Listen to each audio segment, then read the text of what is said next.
Okay, we are going to go ahead and start. If anyone is late, don't worry about that. I'm sure they'll catch up to where the presentation is. Today we're going to talk about AI innovations for guest experiences and especially focus on practical applications in the hospitality industry. Before we jump into the tech side, I'll introduce myself. My name is Dominic Norton. I'm a technology educator and serial entrepreneur. A little bit about my personal background. I'm a former international and collegiate athlete. If we have any athletes in the room, I played basketball. A couple years ago, I actually went to school in America or university in America, and I raised pre-seed funding in New York. I have a charity for missing black people here in the UK that's been featured in BBC, ITV and more. We also work with the Metropolitan Police and other police forces when it comes to missing people and campaigns. I have lectured in University of Technology Jamaica and other universities. I facilitate workshops with a lot of accelerators and incubators really worldwide. Most recently I have done with Ignite Accelerator in Newcastle and Chelsea Football Club Foundation. A lot of these football clubs have entrepreneurship or business enterprise arms, and I work with them. I am an experienced no-code developer. Since this is not focused on no-code, I'm not going to go too deep into what that is, but there's a suite of tools out there that allow you to build software and applications without coding. If you're familiar with the IT space, you might be more familiar with low-code.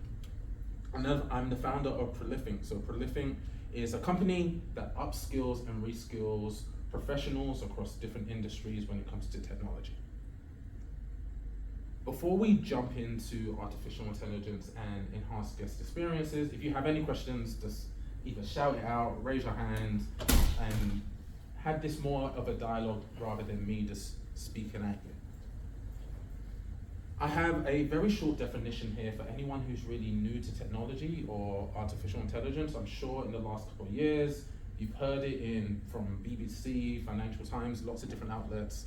But very simply, artificial intelligence is teaching robots to do things we normally do with our brains, like think, learn, and solve problems. There's an extra emphasis, especially nowadays, on thinking and solving problems, as you'll see in later slides. Here's a short timeline of artificial intelligence and where it's come in the last, let's say, 70 years. In the 1950s, there was early ideas of artificial intelligence and machine learning. When it came to the 1960s and 1970s, there was an appetite, but really technology wasn't where it is today. The hardware isn't where it was today. We get to the 1980s, and this is where expert systems started to come in. This is where the early versions of what we see today start to come in, where you have robots, software, entering chess competitions, entering different board game type competitions. Then in the 1990s and 2000s, we start to get into the machine learning era, where we start to get into more problem solving, more decision making. And then what we have today is natural language and deep learning. So some of you in conversations have already used ChatGPT. This comes under the natural learning and deep learning category. But when we actually speak about artificial intelligence, it usually falls under 4 categories. So in the last, maybe a year or so, we've really focused on natural language processing. We really focus on the language components, even though there has been huge jumps in some of these others. But computer vision, this is facial recognition technology. This is identifying objects in pictures and videos now. We have natural language processing, which is more text-based. This is predictive, and we'll go into how ChatGPT is actually working, but a lot of this natural language processing is trained on huge data sets of language, so we can actually, it seems like it just knows, but actually it's predicting the next word, or it's predicting the paragraph, or it's predicting the article. We have predictive analytics. This is actually not spoken at as much in the mainstream media, but you're seeing huge huge integrations with Google Sheets and different tools to be able to do predictive analytics on sales forecasts, on churn rates for employees and more. And lastly, you have robotics. I'm sure some of you have seen some of the crazy robotics from Elon Musk in different companies, but we are starting to get into the era where robotics are being more commercialized and businesses are trying to find ways to improve efficiency with robotics.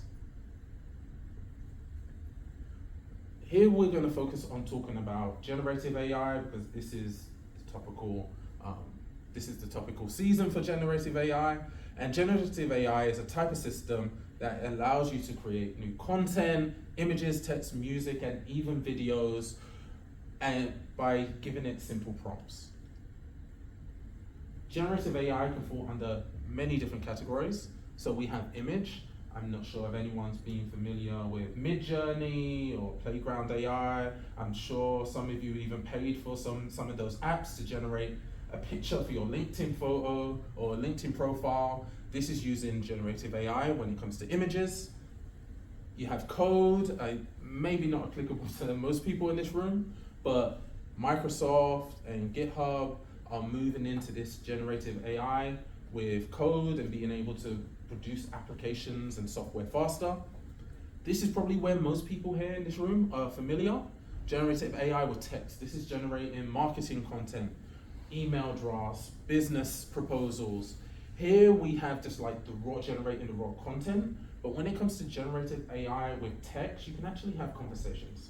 So you can get the ChatGPT or any of these tools to assess your sales conversation, or to assess a conversation that you had with an employee, or to find gaps in some of your conversations with your peers.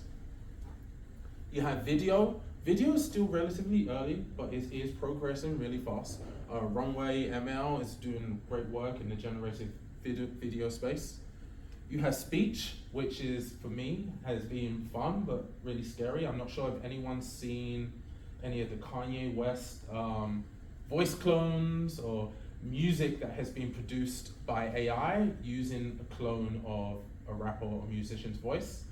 Very interesting, very scary. I think some of them are actually being put forward for awards now, which is, it's moving into a gray space of legality and ethics, but you have speech that's really developing. And lastly, designs.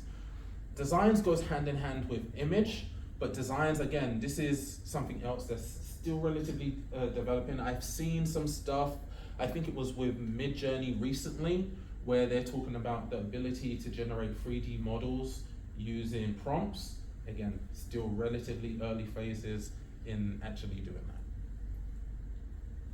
So we're going to take a look at some case studies in the hospitality industry. So one of the first case studies I wanted to use was Expedia ChatGPT plugin. So they both have a plugin with ChatGPT, but they also have their own tool inside their app where it's more of a conversational assistant using artificial intelligence.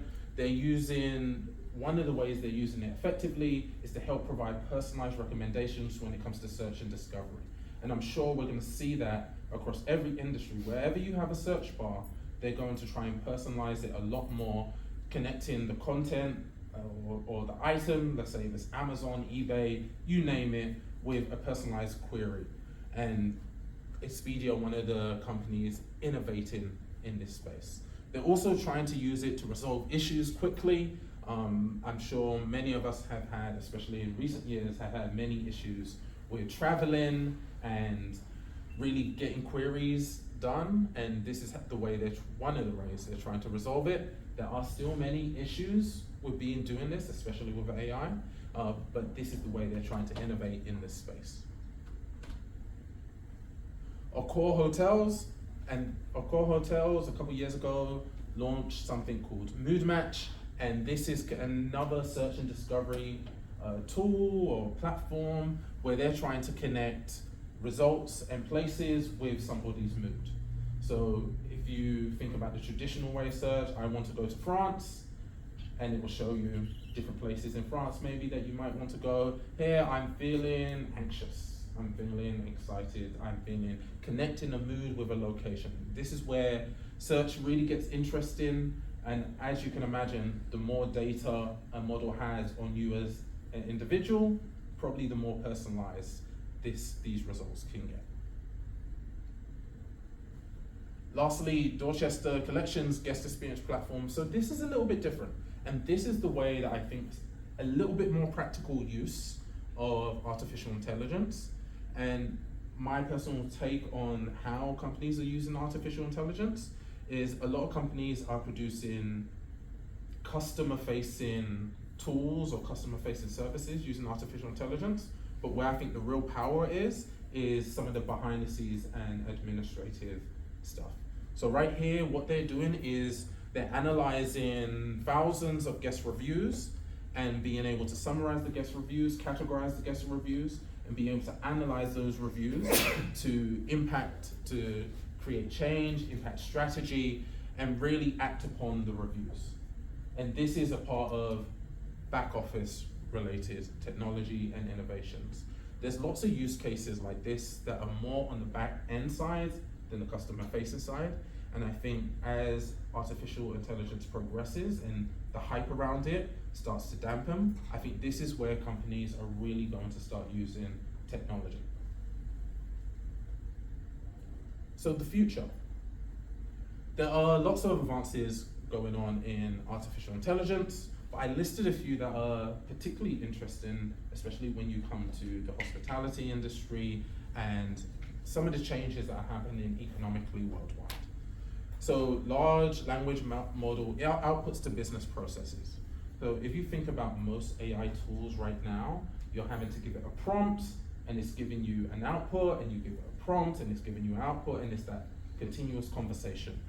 What's happening right now, companies are starting to innovate in this business process space, which takes it a little bit further than regular automation. As you can see right here, what the user is doing is actually giving the agent an output, giving it a desired result. And what the agent is actually doing is going to do that desired result itself. If you want to Google something, definitely Google Agent GPT. And Agent GPT is how people in the regular world, but everyday people are trying to use it. So you have some people that have given an AI model challenges, say, hey, make me £100. And you have access to my Fiverr account, you have access to different things, and I just want you to make this money. So you can imagine what this can be used for. I'm sure there's things you would ask an intern to do, things you would ask junior employees to do, and things that could be automated really, really easily, but you need some assistance to do it. And this is where AI and large language model outputs to business processes can really come into play. There's a similar thing with browser-based task-driven autonomous AI agents. The only difference is it's browser-based. So anything you can do in the browser, giving it a prompt and just letting it go ahead and do that in the browser. Federated learning. So the conversations around federated learning haven't been loud right now, especially in the mainstream. But if you think about what's actually happening in artificial intelligence, a lot of the data, especially when you talk about OpenAI and some other companies, a lot of the data has been crowdsourced by the internet or from the internet, from Reddit and different places. And this is what artists, especially when it comes to image generation, this is what artists are trying to fight back against. We've been talking a lot about data ownership and data equity in different circles, but when it comes to AI, it becomes even more important, especially when you're talking about business and your business data. Federated learning is about these models being trained locally, these models being deployed locally, and these models being used locally, instead of going back to OpenAI or going back to whatever tool you're using or whatever service you're using. And lastly, synthetic data. I mentioned about the data being trained and crowdsourced from the world's data, but there is a limit to how much quote unquote real data there is. At some point, we're going to go through most of the real data or the organic data, but these models need to be continuously trained. And this is where synthetic data and the conversations around synthetic data are occurring. Before we go on, does anybody have any questions? Because I've just thrown a lot at there's no questions, we keep going. So some of the challenges, and I've experienced a lot, especially a year ago, I experienced a lot of these AI hallucinations.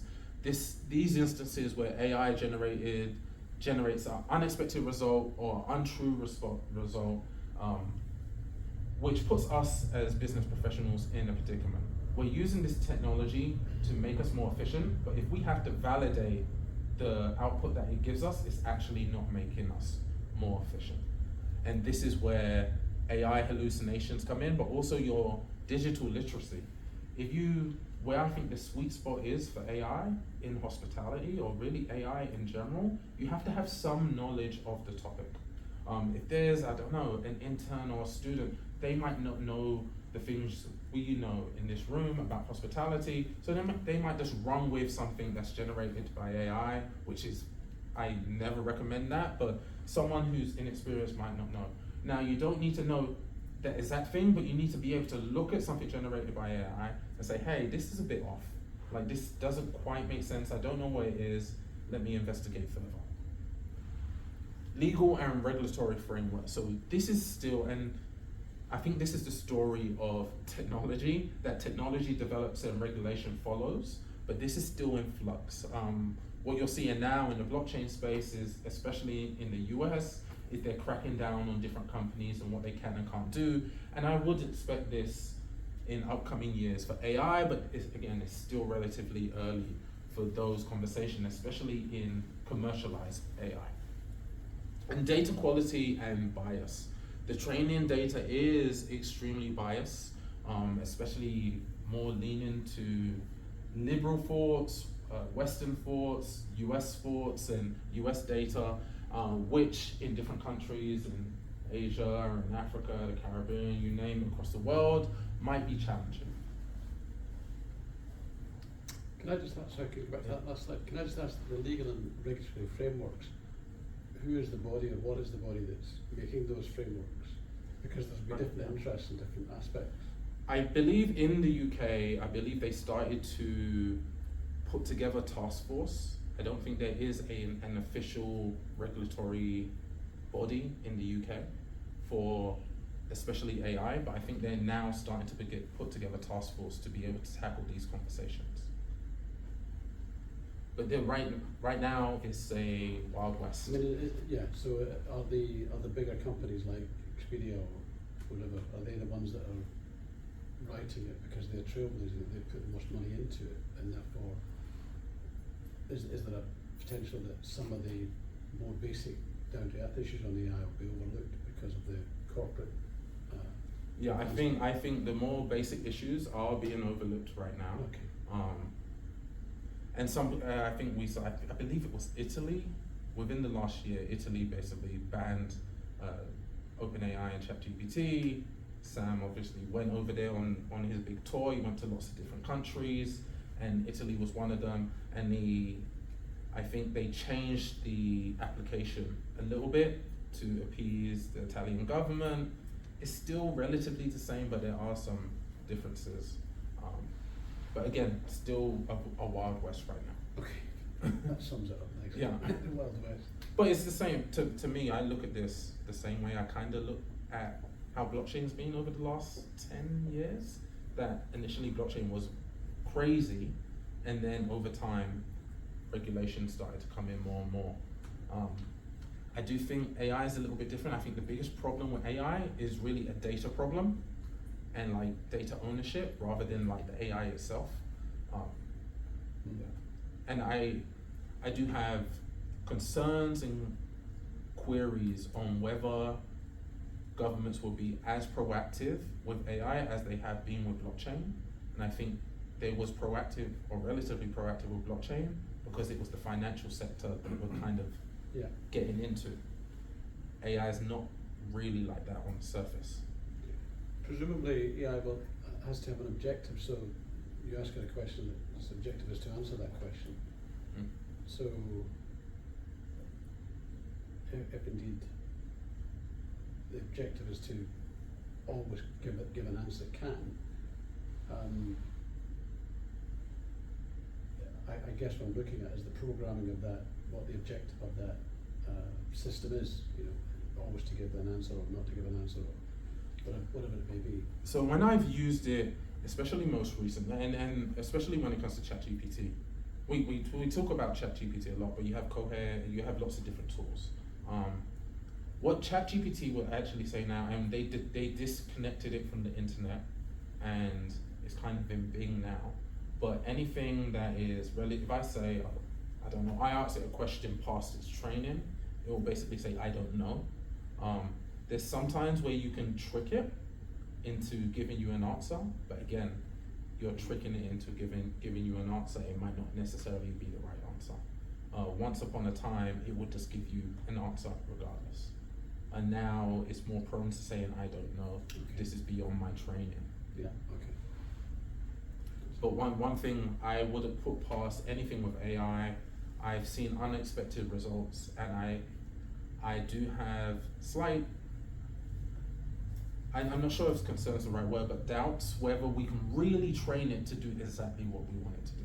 I think it's always going to come out with something unexpected. If you're training it on trillions of data points, all this data, it's going to come out with something that we couldn't program it to not do, which makes some of the autonomous things a little bit dangerous.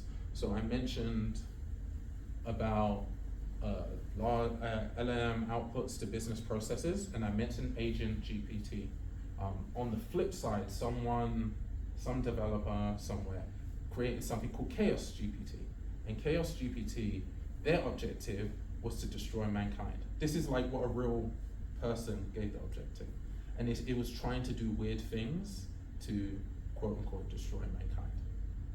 So it's a really sticky place. I don't think governments are thinking enough about it, but in the scope of hospitality, I don't think executives are thinking enough about what's our strategy around this. Does anybody have any questions? No? So I do have some key takeaways. Some key takeaways are keep learning. Artificial intelligence is and will continue to augment hospitality professional job in the industry. That's a question I get a lot, is this going to replace people? And I don't think it will necessarily replace people. I think it can augment your job, especially if you're really good at your job. There's probably certain parts that you're not as good at, that maybe it takes you a little bit longer, where you can use AI to augment and make you more efficient in those particular areas. Operational efficiency. We saw Expedia and we saw some of the other companies using AI. I am a little bit skeptical, similar to what we saw in the blockchain, where you saw companies marketing that they were using blockchain. I'm very skeptical because I'm working with companies, I don't think they're using it as much as they say they're using it. Where I think, both if we talk about blockchain or AI, the real touch point or the real difference maker is operational efficiency on the back end. So embracing the technology to streamline operations and enhance guest experiences. But this is not magic. You already have to have a foundation and know where you want to use it, where you're inefficient, where you can be a lot better, and really give it a lot of direction, and it can help augment your job, but it can't do your job for you, and I wouldn't recommend trusting AI to do your job for you, at least not for a very long time. And then safety first. Reliability and contingency planning, transparency and control, data privacy. We mentioned about, right now, it's a Wild West.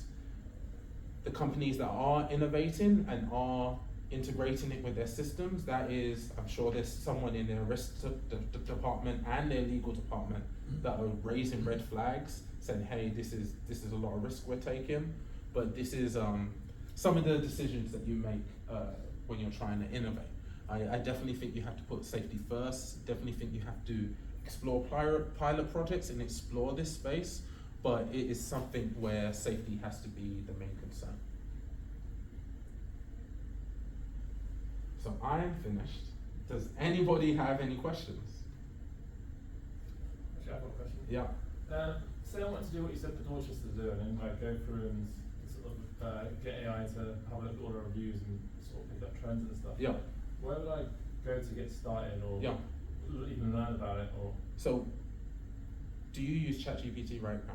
I use ChatGPT almost daily, but So it's what- the only tool I use. So what I would tell you to do, have you seen that, are you a paying user or, No. okay, it should be fine. You see that middle bit where it says alpha?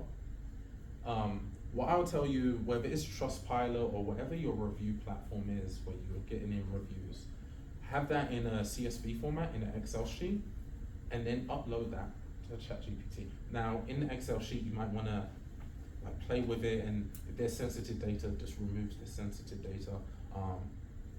Because I'm not sure about your security stuff. But when you upload that, the first thing it's probably going to say is, hey, this is a sheet that has user reviews on XYZ, what do you want to do? Then you say what you want to do. Hey, summarize this in 5 points, or categorize this, create categories for this data sheet.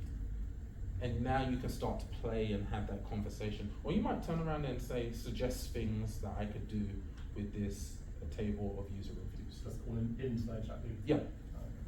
Yeah. And that's the free version. In that middle part where it says alpha.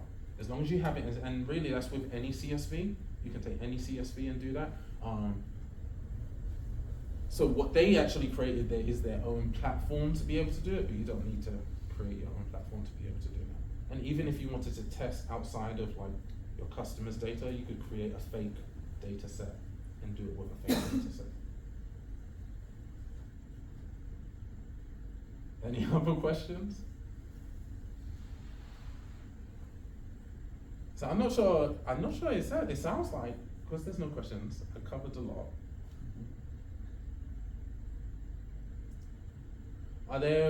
So let me ask a different question. When it comes to AI, have your companies been exploring at least conversations around it? Positive, negative conversations, or just conversations? We tried, Amazon have a big forecasting system that we can use on as part of AWS. And I thought that would be really effective. We uploaded years worth of data, blocks of data, till it was coming out of our ears. And the answers that it came up with for sales performance were no better than our guys were making on the ground. Yeah. Which was interesting. And actually quite nice in a way, because it saved us having to build a thing. Yeah. And I guess it validates that you're kind of on the right track with the employees that you have. The thing is that when you've got things like weather, that's a classic example. I mean, we are hugely weather affected. Amazon's aware of it, but maybe not to the same localized extent that the guys on the ground are. Yeah. So it was interesting. And I think this is the special part about when you talk about AI and what you just mentioned, in that with the combination of localized experience and knowledge, that you can steer it in the direction that you want to go in, using some kind of mathematical machine to be able to do the heavy lifting of the thinking. I think that the place for it in that scenario would be a backstop. If you ended up with a crew that weren't as informed or weren't as skilled, or if you wanted to make sure that nobody was falling below a certain bar, you could have it running in the background just to backstop. Yeah. Challenges I've had with sales prediction is that if you're not aware of what needs to go into the spreadsheet for prediction, you won't get good results, because you need to clean the data, you need to make sure data's in the right format, and if you just don't know, then There's you a lot kind of of get factors. shit. We were putting in things like customer sentiment alongside sales and almost all the way down to individual dishes and what have you, just to give it more data to work from. Yeah. But still. Yeah. I think a good, and if you're still doing those experiments, a good thing could be to ask some kind of AI assistant, what questions am I not asking?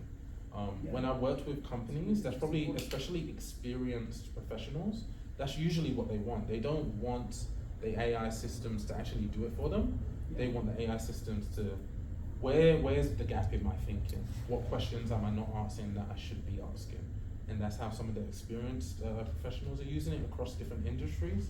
And I think that's a good way, kind of like, usually you would speak to some other employees sometimes, or some other professionals to do that. But having that assistant there on demand 24/7 is really like a thinking partner. Yeah. That's a good point, because we're looking at how we can make sure that some of our SOPs are meeting regulatory frameworks. And to be fair, when you're looking at AI and looking at regulatory frameworks, you've got a much better data set than you have with this, where someone's putting his opinions on the internet. Yeah. And that's a good check. Say, have we asked them the right questions? Have we picked up all the right points on the SOPs? Yeah, definitely. And there's an interesting, there was interesting experiments that I ran personally. It was specifically with the financial industry, and it was saying, how does this headline affect Walmart as a stock or Tesco as a stock? And it's just seeing the logic it came out. For especially the senior people that are more strategizing and trying to see the future a little bit, it could be, how does these regulatory changes impact this department or impact this part of our business? And this is where I personally like to use AI, again, as a thinking partner, to see where are the gaps that I'm not really thinking about that I should potentially be thinking about. And especially when you're talking about regulation, it can impact your business in so many different ways, and you want to know as many ways as possible to develop contingency plans. So that's a perfect use case. So if nobody has any questions, or if someone wants to ask a question privately, you can feel free to ask a question privately, or you could email me somewhere. You can email me right here. I have it recorded, so if anyone wants to watch it back, you'll be able to watch it back. Again, you want to try to stay abreast. I know it's very, very hard, and sometimes it's overwhelming with all the changes happening in technology, period, but also artificial intelligence, because a lot of this is changing the way we are working in real time. Thank you, everyone.